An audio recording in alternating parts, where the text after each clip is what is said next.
திருமிகு வனஜா உதயன் அவர்கள்.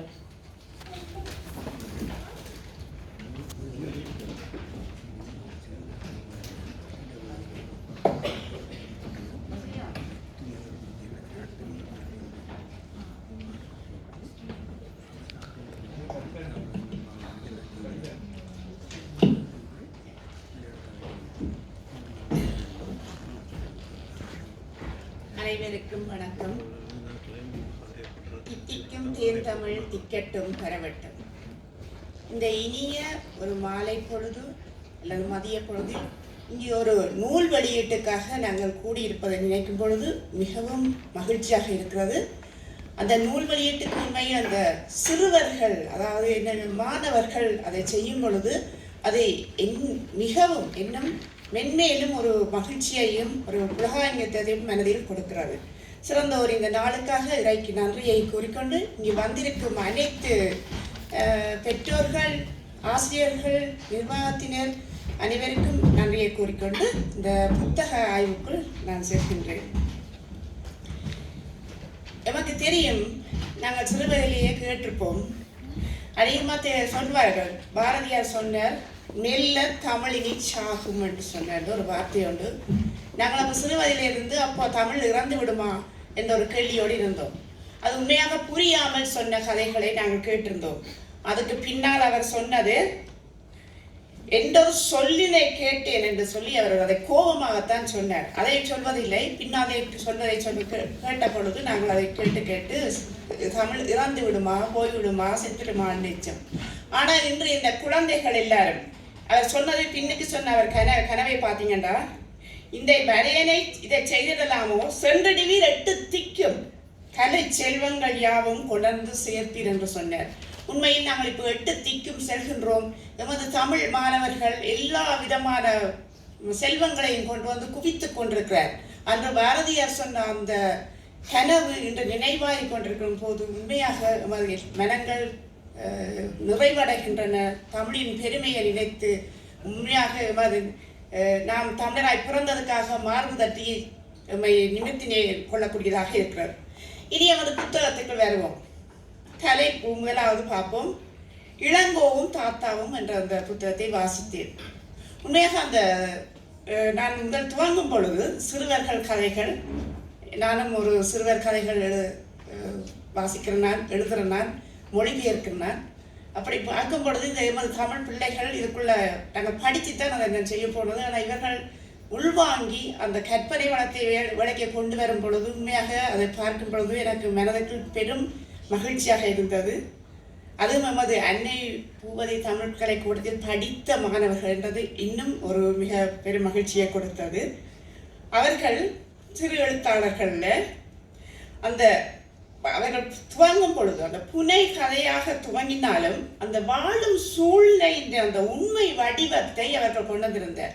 உண்மையாக இந்த தாத்தா இளங்கோவும் தாத்தாவும் என்ற கதை கன குடும்பத்தில் நடந்திருக்கிறதை நான் பார்த்திருக்கிறேன். கன குடும்பங்களில் இப்பொழுது எமக்கு இந்த சொலையாத நோய் ஒன்று, புற்றுநோய் பல இடத்தில் பரவி இருக்கிறது. அந்த பிள்ளைகள் உண்மையாக இறக்கும் பொழுது சில தகப்பனுடைய அந்த அவர்களுடைய ஒன்றாக இருந்ததில்லை. பிறகு அந்த நேரங்களில் அவர்கள் அந்த உணரும் போது அந்த உணர்வினை அந்த பிள்ளை சிறு பிள்ளையாக இருந்து கொண்டு அதை உள்வாங்கி அதை கொண்டு வந்து அந்த உணர்வுகளோடு அந்த பிணைத்து கொண்டு போன வடிவம், அது அந்த சூழலை காட்டுவது. உண்மையாக நாங்கள் ஒரு கதை எழுதும் பொழுது சூழலை கொண்டு வர வேண்டும். அந்த பிள்ளை அதுதான் வரலாற்றை காட்டும் கண்ணாடி என்று சொல்வார்கள். அந்த வரலாற்றை அவர் இந்த இடத்தில் இருக்கிற இடத்தை அதை இந்த பிள்ளை அதை பிடித்து எடுத்தது எனக்கு மிகவும் மகிழ்ச்சியாக பார்க்கும் பொழுது ஒரு சிறப்பாக இருந்தது. எல்லாத்தையும் அதை நாங்கள் ஏற்றுக்கொள்ள முடியாமல் இருக்கும் இந்த கதைகள் என்ன கேட்ட மாதிரி. ஆனால் அந்த சூழலுக்குள்ள அந்த பிள்ளை அதை கண்டு அந்த அந்த பிடியை பிடித்து கொண்டு அதில் ஒரு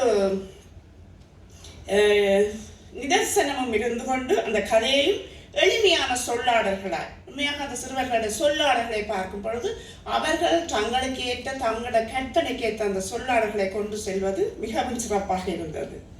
அந்த முக்கியமான கருவாக அந்த கடிதம், அந்த ஒரு சிறந்த ஒரு அந்த கடிதம் ஒன்று எப்படி அந்த கதையை இழுத்து கொண்டு போகிறதுன்றது நீங்கள் வாசித்தவர்கள் தெரிந்திருக்கும், வாசித்தவர்கள் வாசிக்கும் பொழுது அதை உள்வைத்து பார்த்தீர்கள் என்றால் அந்த கதையின் ஆளுமை அவர் என்னத்தை கருவை நோக்கி கொண்டு சென்றார் என்றது புரியும். அடுத்தது ஒரு தாய், இந்த உள்ளம், தாய் தான் மடிய போகிறாள் என்று சொல்லும் பொழுது அந்த மகனை ஒரு விட்டு போகேன், ஆனால் அதை விடுகிற கை, அந்த யாரிடம் கொடுக்க வேண்டும் என்ற அந்த உணர்வு அதில் எனக்கு தெரிந்தது. அது எல்லாருக்கும் அது இருக்கும். அந்த உணர்வையும் அந்த பிள்ளை அதில் தொட்டி காட்டியிருக்கிறது. அது கொடுத்துருக்கார். ஆனால் அந்த உணர்வை நேரடியாக கொண்டு வந்து கதை, இப்போ நாங்கள் பெரியவர்கள் நேரடியாகத்தான் கொண்டு வந்து காட்டுவோம். ஓகே, இவர் இப்படி கொடுத்து இப்படி செய்தார்கள். ஆனால் அந்த பிள்ளை அதை ஒரு கதை கதையாக ஒரு விடுகதைகளை போட்டு அந்த சேர்த்து கொண்டு போகும் பொழுது அந்த மறைமுகமாக அந்த கதையை கொண்டு போகிறார். அதுக்குள்ள அறிவியல், தன்னுடைய தந்தையிட இருக்கிற அந்த அறிவையும் அவர் உள்வாங்கிக் கொள்கிறார். தந்தைக்கு என்ன தெரியும், அப்போ அவரையும் உள்வாங்கிக் கொள்கிறார். ஒரு விளையாட்டு கல்வியும் அதுக்குள்ள நடக்கிறது. கன விடயங்கள் அதில் உணர்ச்சிகள் சேர்கின்றன, விளையாட்டு கல்விகள் அதுக்கு நடக்கின்றன. அந்த தந்தையுடைய அறிவை தன் மகனுக்கு அவரை ஊட்ட வேண்டும் என்ற நினைப்பு அதுக்குள் வருகிறது. அப்பொழுது அந்த நிறைய அதுக்குள்ள வர கேள்விகள் எல்லாம், அவர் போடுகிற அந்த கேள்விகள் எல்லாம் எங்களுக்கு ஒரு அறிவு, சின்ன பிள்ளைகள் படித்தாலும் அவர்களுக்கு அறிவை கொண்டு போகும். அவர்கள் அந்த அறிவை வாசிப்பார்கள். மற்றதை புணர்ந்து நாங்கள் பெரியவர் வாசிக்கும் பொழுது நாங்கள் எங்கட உணர்வுகளுக்கு போவோம். ஆகவே அந்த எல்லா விதமான விஷயங்களையும் அவர்கள் உள்ளுக்கு எடுத்து வச்சு அதை கொண்டு போவது நன்றாக இருந்தது. அந்த ஒரு விடுகதை போல அமைத்து கொண்டு போய் அந்த கடைசியாக அந்த முடிவில் கொண்டு வந்து முடிக்கும் பொழுது அவர் எப்படி அவர் ஒரு சொல்லை கண்டுபிடிக்க வேண்டும், அந்த சொல்லை அழகாக கொண்டு வந்து கண்டுபிடிக்க வேண்டும். அந்த பிள்ளை அதை போய் கொண்டிருக்கிறது. அவர் விடுகதை விளையாட்டாக போகிறது, அறிவும் வளர்கிறது. அத்தோடு அந்த தாத்தாவின் பிள்ளையோட உறவும் வளர்கிறது. அந்த 2-3 கன விடயங்கள் அதை கொண்டு வந்து சிறு பிள்ளை அவ்வளவு விடயத்தையும் கொண்டு வந்து வாசித்தது உண்மையாக நன்றாக இருந்தது. ஏன்னா இப்படியான கதைகள் நேரடியாக வராமல் இப்படி சிறுவர்களுடைய கற்பனையை யோசிக்கும் பொழுது மிகவும் சந்தோஷமாக இருந்தது. இந்த காலத்தில் கல்வியும் அப்படி அமைய வேண்டும். அதாவது நாங்கள் விளையாட்டு கல்விகள் இப்பொழுது நாங்கள் யோசித்துக் கொண்டோம். அதே வழக்கில் இவர் கொண்டு போனது மிகவும் சிறப்பாக இருந்தது, உண்மையாக நன்றாக இருந்தது. மற்ற அந்த சூழல்கள், இங்கே நாட்டின் ஆப்பிள் மரங்கள், இங்கே நாட்டின் அந்த பார்வை, அந்த பிள்ளை இங்கேயே வெத்து எழுதி கொண்டிருப்பது, அந்த பிள்ளை அந்த சூழலுடைய தன்மைக்குள்ள அந்த பிள்ளை நிற்பதையும் அது ஒரு சிறுவர் பிள்ளைகளுக்கான அந்த அறிவினை காட்டக்கூடியதாக இருந்தது. நல்ல ஒரு தலைப்பு, நல்ல ஒரு தாத்தா என்றுமே அந்த இதில் நாங்கள் இப்பொழுது மறந்து கொண்டு போகிறோம். அந்த தாத்தாவும் நானும் அந்த பிள்ளை அதை போட்டதே, அந்த பேரனும் போட்டதே, அதே ஒரு எல்லோரும் உள்வாங்கக்கூடிய ஒரு சிறந்த ஒரு விடயம் அது. அப்போ அவர் இறக்கும் தருவாயில கூட அந்த பிள்ளை இந்த நலனை போடுகிறார். அந்த உறவை வளர்த்து விட்டு அந்த அம்மா நிம்மதியாக அவர் போகிறார். அந்த உறவோடு இந்த மகன் தன்னாக வாழ்வார் என்ற அந்த நல்ல அவ்வளவு செய்தியையும் அந்த சின்ன ஒரு கதையை ஒரு சிறுவர் இதுக்குள்ள கொண்டு வந்து நிறைய விடயங்களை உள்ளடக்கி அதை கொண்டு வந்து முடித்தது உண்மையாக ஒரு சிறப்பு. அந்த பிள்ளையை பாராட்ட வேண்டும். சிறப்பமாக நல்ல கற்பனையோடு நல்ல அழகாக கொண்டு சென்றீர்கள். வாழ்த்துக்கள். அதுக்கு ஒரு விடுகதை தன்மைகள் எல்லாம் தேடி வந்து எல்லாமே இருந்தது. அதில் எனக்குமே நான் வாசிக்கும் பொழுது மிக நானே தேடி இருந்தேன். அந்த எழுத்துக்களை கண்டுபிடிப்பதற்கு நானும் என்னவா இருக்கும் என்று சொல்லி அங்கு பார்த்தேன் அடிக்கடி. அப்போ அதை என்னையும் அந்த தூண்டியது, எந்த தென் எழுத்தாக இருக்கும், எதாக இருக்கும் என்று சொல்லி. அப்போ அந்த ஒரு கதை என்பதை தூண்ட வேணும், அடுத்ததுக்கு என்ன போக வேண்டும், அப்போ என்ன நடக்க போகிறது. அப்போ அந்த சொல்வார்கள் ஒரு சிறுகதை ஒரு குதிரை ஓட்டம் மாதிரி போகணும் என்று சொல்லி. அந்த ஓட்டம் இதில் இருந்தது. கூடுதலாக எல்லாரும் சொல்லுவாங்க, போய் என்ன நடக்க போகிறது, என்ன நடக்க போகுதுன்னு ஒரு அதை தேட வேணும் என்று அந்த தேடல் நிகழ்வு அந்த கதைக்குள் இருந்தது.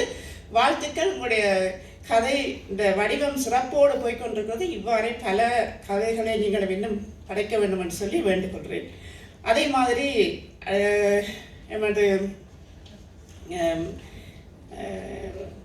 மாணவி மொரிஷா அவர்களும் அந்த விமான பயணம், இப்பொழுது நாங்கள் வெளிநாட்டில் இருக்கின்றாங்க, கூடுதலாக இந்த விமான பயணங்கள் போவோம். அதுவும் அதுதான் அந்த சிறப்பு என்று சொன்னால், அந்த பெரியவர்கள் அதுக்குள்ள தலையிடாமல் அந்த பிள்ளைகள் தான் அனுபவித்ததை அதை எழுதும் பொழுது அதை எங்களுக்கு ஏற்றுக்கொள்ளக்கூடிய அந்த அழகாக இருக்கிறது. அதுதான் முக்கியம். இப்போ நாங்கள் அந்த பேரில் போடைக்க அந்த பிள்ளை தான் பார்த்தது, தான் நினைச்சது, தான்றது போட்டு வரைக்குள்ள அதில் எந்த விதமான பிள்ளை சரியோ அதில் பார்க்க தெரியாது. எனக்கு தான் பிள்ளை வந்தது, எழுதினது, தன்னை மனதில் இருந்தது, அப்படி தந்தது, ஏதோ எழுது முந்தி சொல்லுவாங்க, என்னமோ எழுது, எனக்கு வாரதே எழுது அந்த தன்மையில் இருந்தது.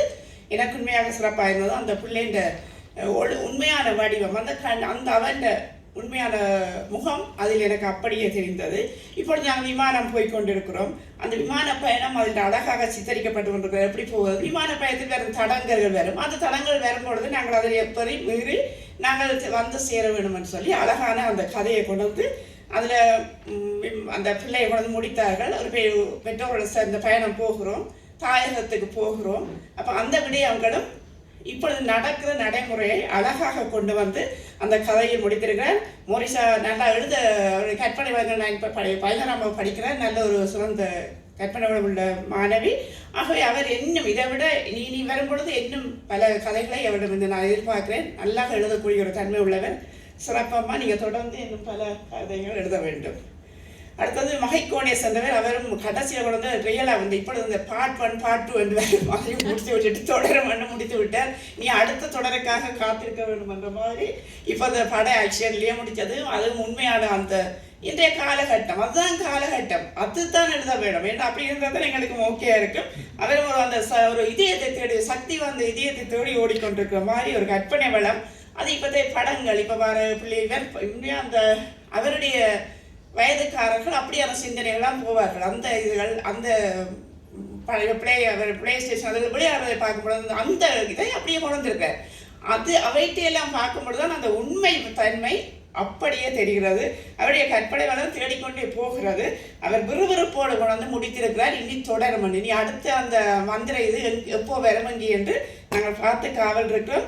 நன்றி அனீஸ் சாய்மன் அவர்களே, நல்ல ஒரு கதையை தந்திருக்கிறீர்கள். தொடர்ந்து கூட கதை தொடரட்டும். சிறப்பான கதைகளை எல்லாம் அவர்களுடைய கற்பனைகளை படித்தார்கள். அதனை இந்த பெற்றோர்கள் நீங்கள் வாங்கி அதனை புத்தகமாக வெளியிட்டு இன்று ஒரு பதிப்பாக எங்களுக்கு தருவதற்கு மிக்க மிக்க நிகழ்ச்சி. நல்ல ஒரு எனக்கும் ஒரு சந்தர்ப்பத்தை தந்து இதனை வாசிக்க வைத்ததுக்கு உங்கள் எல்லோருக்கும் எனது நன்றியையும் வணக்கத்தையும் கூறிக்கொள்கிறேன்.